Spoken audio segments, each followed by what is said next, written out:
Stay. Ano lang Stay. sila stay. Stay, girl. Ay, kodya ka. Stay. Tingnan mo ako ah. Stay, Gemma. Down. Down, Gemma, down. Sige, okay lang yun. Pag ano na binibreak niya, na kanyari pinapadaw mo siya, nag-down, tapos umalis, huwag niyo muna siyang gawing repetition na padawin din ulit. Kasi ang mas ma-absorb ni Gemma, yung paulit-ulit na cycle na pinapagawa niyo sa kanya na down. Hindi naman siya nagda-down agad. Kahit sa pagpapasit, minsan hindi na ako nagsasabi sa kanya na, sit, ganito na lang talaga yung ginagawa ko. Kasi kung araw-arawin ko na, nasabi ko yung sit, pero hindi niya naman always ginagawa yung sit, hawakan ko na lang siya dito. Kasi ang mangyayari yan, sabi, kasi yan ang pasit sa akin, ginagawa ko na nga kanina yun, bakit ulitin mo pa? Parang ganun si Gemma. Hindi lahat ng aso pare-parehas ng IQ, ng intelligence pagdating sa vision. May mga aso na fast learner, may mga aso na slow learner. May mga natututo, yung mga late bloomer, sobrang late. Bata, wala silang alam, natututo lang sila pagtanda. Ngayon, may opposite din na yung bata matalino, na yung aso matalino siya nung bata siya, nung tumanda siya, hindi na siya matalino. Depende rin yun sa ginagawa niya sa araw-araw. Ayan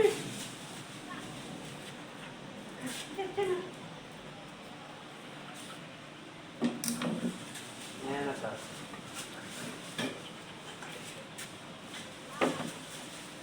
So, isa sa mga daily training na ginagawa ko kay Gemma, yung hindi niya dapat kalimutan kasi ni Sir, yung kahit nandito lang sa bahay, dapat nyo lang yan, yung tali. Doon nyo malalaman kung sumusunod yung ako sa inyo. Gemma, habang gumagalaw kayo,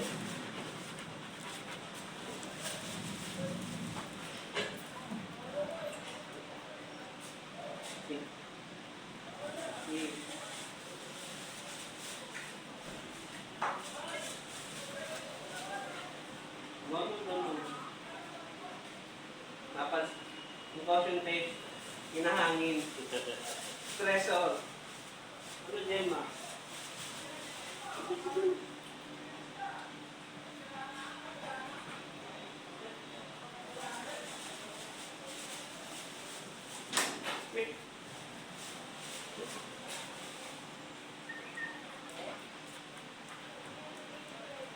Yeah.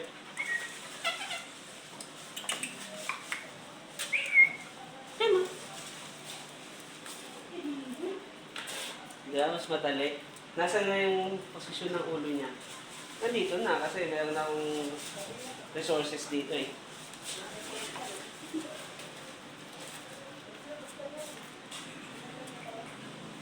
Gemma.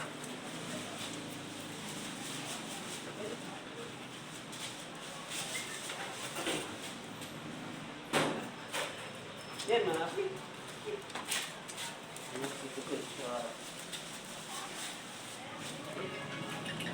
Gemma. Kasi, yes. Nakapansin niyo kung bakit may naniobra ko siya ng pa-counter sa akin. Para yung aso nyo, masanay din na pumosisyon sa akin sa left na hindi laging nanggagaling sa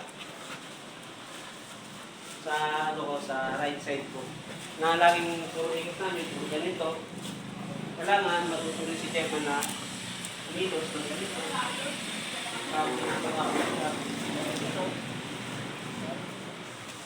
Niya lang, wala pa rin siya masyadong direction pagdating sa ganun. Sanay siya sa left. Kasi palagi ko siyang panginano sa left side. Gemma, then, ay, Frank. Bata. Eh. Ay, Hindi, okay lang po. Asit na. Yes!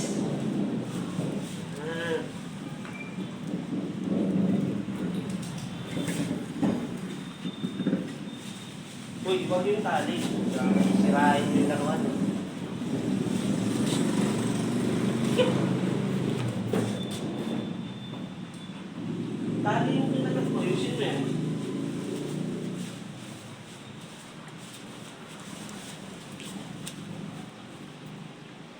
Out. Hindi. Out na. Nawa. Yun yung isang bagay na sana magawa nyo rin. Kung sakaling, ginaganon din kayo na Gemma, sakaling nag-play siya sa inyo. Mga tanong sa Yes, yung nag-jump. Hindi siya nag-jump. So, buti hindi niya ginagawa sa inyo yun. Pero just in case nagawin niya sa inyo yun, yung nagja-jump si Gemma, pwede yung itulak si Gemma palayo sa inyo. Sa akin, kaya ako ginagawa yun, para kahit naglalaro kami, hindi siya mambuli sa akin pagdating sa ganung rough play na yes! At kung mapapansin nyo, naka-tight ako dun sa tali. Ang gusto kong targetin ng aso yung talaga is yung wala. laruan. Okay, see. Huwag mo napansinin yan. Yes!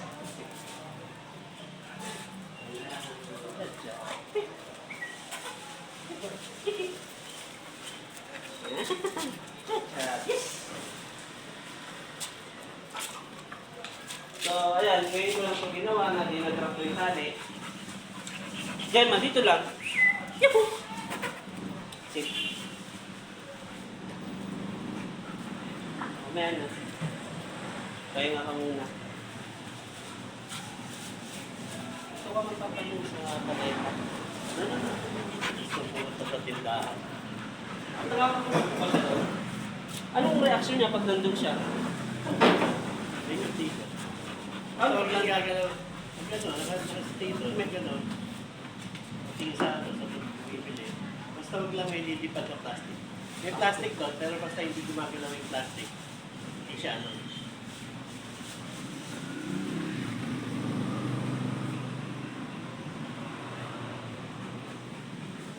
Saan pa ako tutulong sa hindi? Kailangan mo ng mga plastic candy tuloy. So, ay mangyayari kasi niyan, gusto ko siya maturuan na while in training kami, yung stressors niya, andito na. Malinis na kasi para wala na masyado nakikita ng mga balat ng candy na possible na ano mag-trigger sa kanya. Pero gusto ko subukan na ganun na may nakikita siya dyan na mga balat ng candy. Pero ang gagawin ko, naka-on yung training. Yan. Oh, sample ito, plastic bottle.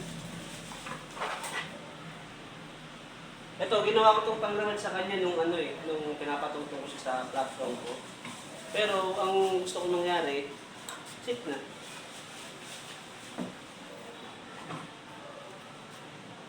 Ano sa tingin mong pipiliin ni Gemma?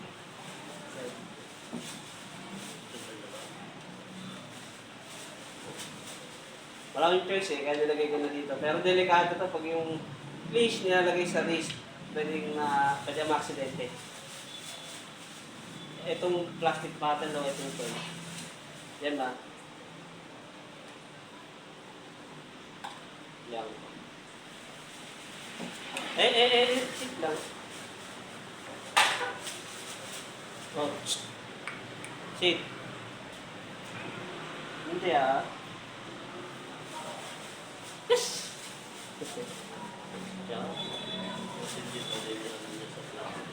Ano ang magagawa ko pero yun nga, ang gusto ko lang makontrol sa kanya, yung impulse niya na while in training. Ano yung ginagawa ko? Ino-over ko siya. Hindi ko siya pinag-aano na hindi ko siya pinapa-ignore ko sa kanya. Yes, yes. So, kunyari nakakita ng plastic, diretso na. Diretso lang. Kasi wala siyang option mag-isip. Kumbaga, ang magde-decide na sa kanya, yung mahawak. Tama.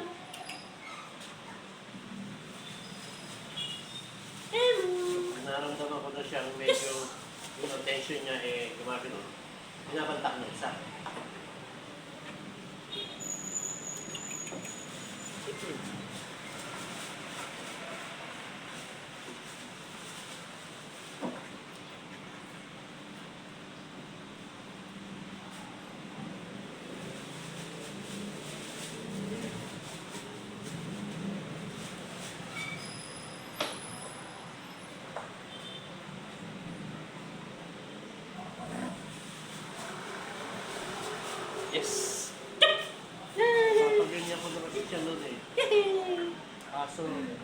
ano yung daliri niya. Ayaw na niya umakit. Ginawa ko na lang na ano. Ginawa ko na lang na patungan ng rep. Sige nga po, sir. Ang gawin niyo dito, subukan yung ihagis doon, sir. Ano yung gagawin ni Gemma? Sipahin niyo, sir. Good to. Ayan.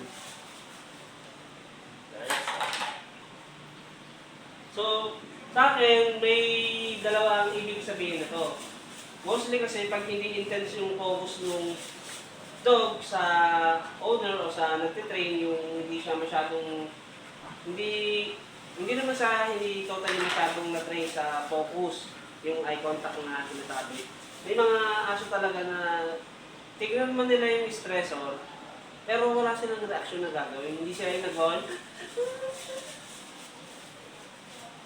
May mga dog kasi na kapag ganun yung behavior na pinakita, yung nagwa-whining, inaano nila yung impulse nila, kinokontrol nila na gusto ko nang kunin yun, gusto ko nang kunin yun, kailan ko pa siya makukuha.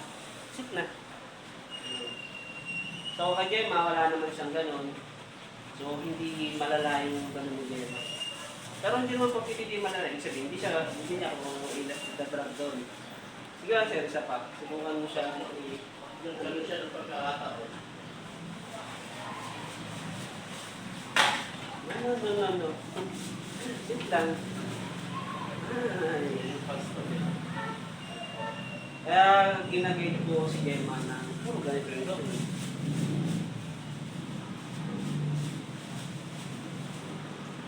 Kasi dadating yung time na pag ako lang mag-isa yung mag-train sa aso nyo, ako gagawa nila. Ako gagawa na yan siya yung gagawin ko. Sit muna.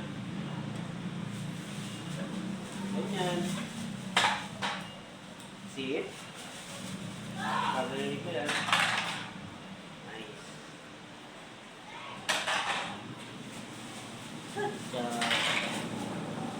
Kasi kaya ako tinuturo yan dito sa bahay para paglabas, may idea na si Gemma paano niya i-overcome yung impulse niya na hindi niya gawin. Kasi mamaya lalabas tayo.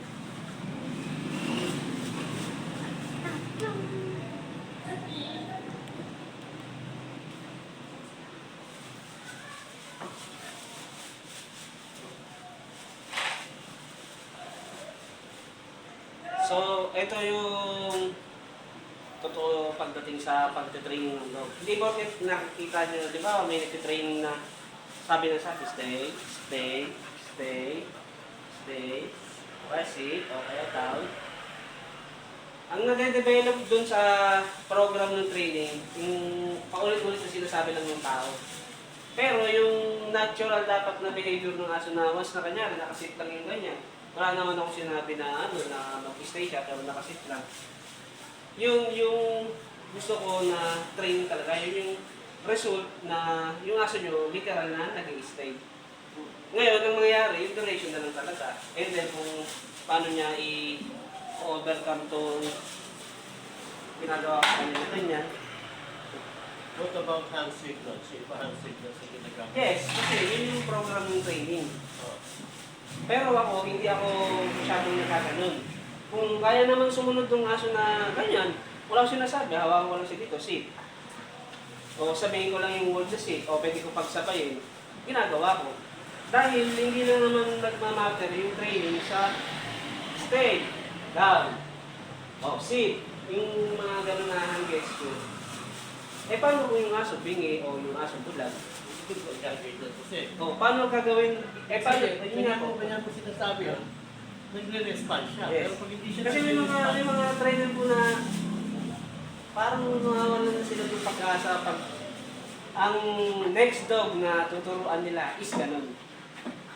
Na yung aso walang pandinig o yung aso bulag, paano ko ito i-training?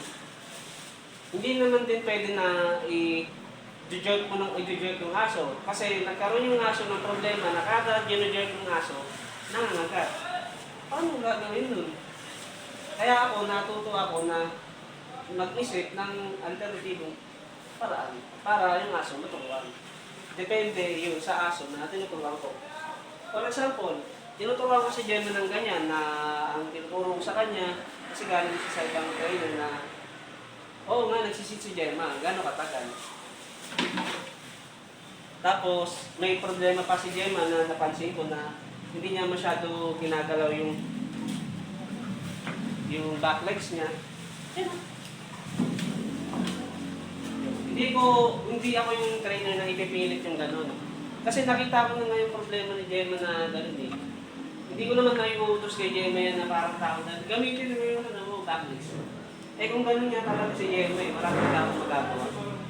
Ano lang, Pero wala pa tayo magagawa para i-exercise siya para yun lang talaga yung napansin ko talaga sir eh. Sa kulungan ng talaga yung pinaka main reason kung bakit Gemma, bakit ganito yung ginagawa ni Gemma. Yun lang yung isang suspetya ko. Bukod dun sa yung aso, masyadong matagal na ako. Pero isa na rin sa dahilan yun sir kung bakit yung aso may mga asong lagi maglakad kasi nga lagi lang silang nakakulong, hindi sila nawawak yun. Yun yung struggle mo dito. Kasi nga, wala nung hindi ko nailalabas yan. Pati yung memory nung mga ginagawa niya, Nakalimutan niyo. nawala. Tapos yung ginagawa ng exercise, habang siya po tumatagal, nagkakaroon ko lang yun ng ibang behavior. Yun din, dito rin na dito na rin siguro, dito na rin sa kulungan niya na-develop yun, yung nagiging reactive siya sa mga bagay, sa mga pusa, sa gate. Kasi, na-reach niya na yung maturity niya, yung adulthood niya. Please. What? Wala ko po.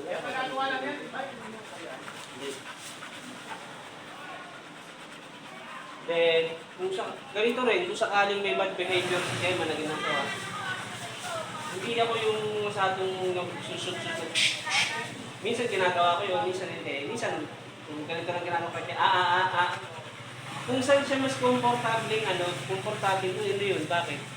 Komportabling, na ganun correction. Kung saan siya mas komportable o kung saan siya mas mabilis maka-adapt, yun yung inuhuli ko kay Gemma.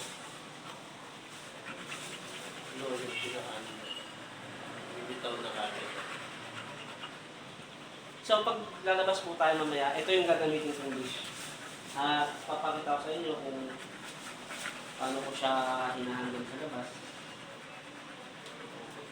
So, kahit hindi ko siya physically pinapagod, yung utak niya naman yung napapagod. So, ganun lang din naman, hindi totoo yung cat dog, happy dog, hindi ganun. O yung, kaya yung aso, kaya ganyan, hindi nawawak, hindi nalalabas. Eh, paano kung yung aso, mas lalong na-stress nung nilabas? Depende rin yun kasi kung paano hinahawakan yung aso sa labas.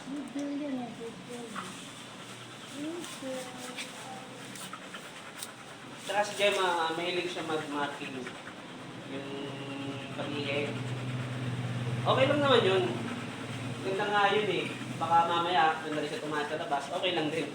Para hindi siya tumahan sa loob. Yun din yung isang goal ko, ba't gusto kong nilalabas yung aso. Para maintindihan ng aso na dapat pag nilabas ako doon ako mag-release ng kumito, ko. Pero kung yung aso, marunong talaga umihi sa kulungan, tsaka tumahin, yan talaga. Pag pag pinataling nagpapaliguan ko yan, pag nag-stay siya doon, Ano pala tali mo sa kanya, sir, pag pinapaliguan natin yan? Anong tali mo sa kanya? Ayun din. hindi tatali mo siya doon, paliguan kita. Tapos after a while yan, tataya. Ano niya na yung spot niya doon? Kasi yun yung dun siya nag-umpisa eh. Ah. Yun yung nangyari sa kanya, yun doon siya na-program. Kung talaga siya pinapatay. Kaso, pag hindi napapatay, sa cage siya tatay.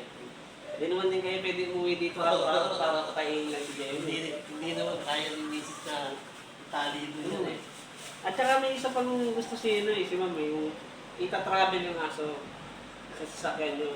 So hindi ko ina-advise sa inyo yung ginagawa ng ibang dog owner na sinasakay yung aso sa sa likod ng sasakyan. Yung aso nyo kasi may ganun ng behavior eh. Yung reactive. Tapos mamaya baka buksan nyo pa yung mirror, yung aso lumabas. Hindi nyo na alam kung nasa na si Gemma, hindi nyo makontrol. Kaya ang advice ko kung gusto nyo i-travel, ayun may pusa dun, i-travel si Gemma, may travel crate. Travel crate, papasok siya doon. Si Mrs. doon sa doon sa Doberman. Buksan namin siya doon gano'ng kalaki lang. Oh, yun po, pero Gano'ng kalaki tapos yung ginaganon niya yung lumusog niya, para maramdaman niya yung hangin. kasi yung environment na yun, yung nakatuloy sa mas. Ako hindi ko ginagawa, hindi pagiging switch dog yun. Eh paano kung nangyari, nag-emergency brake? Wala naman seatbelt yun dog. Kayo may seatbelt, si Ma'am may seatbelt. May ano pa din siya. Nakatali pa din siya doon sa Okay, naintindihan ko. May ganon na tinatali nyo yung aso sa puan. Pero hindi pa rin safe. Para pinanigay, saka hindi pwedeng may iwanan yung aso na walang tao doon sa Ang pinaka-advice ko kasi talaga sa lahat ng dog owner na tinulong ko na may vehicle, Kasi yung turuan sa travel crate yung dog. ano naman, minsan, na-stress pa siya doon sa sa crate pagpasok saka paglabas ng crate. Ganyan yung mga aso hindi sanay sa ganun eh. Pero wala tayong choice kundi gawin yung kung ano yung dapat kapag tinatravel yung dog. Kasi sa akin, tsaka hindi talaga advisable yung tinatravel yung aso na gano'n na nakatali. Mas nagkokos pa sila ng problema. Paano kung tunga yung aso sa Ano kumuna? din siya? Naka-diaper siya. Okay. So, lahat ng ng Naka-diaper siya. Eh kung tagihan niya yung ano ko, iiyan niya yung sasakyan. diba? So ngayon, nagkaroon kayo ng ganong isip na, dadaya ka ko to. Oo, Buti ang aso nyo, mabait sa ganon eh. Pag dinaya per, hindi nangangagat. So kahit paano, Kasi yung aso na yun, mula bata,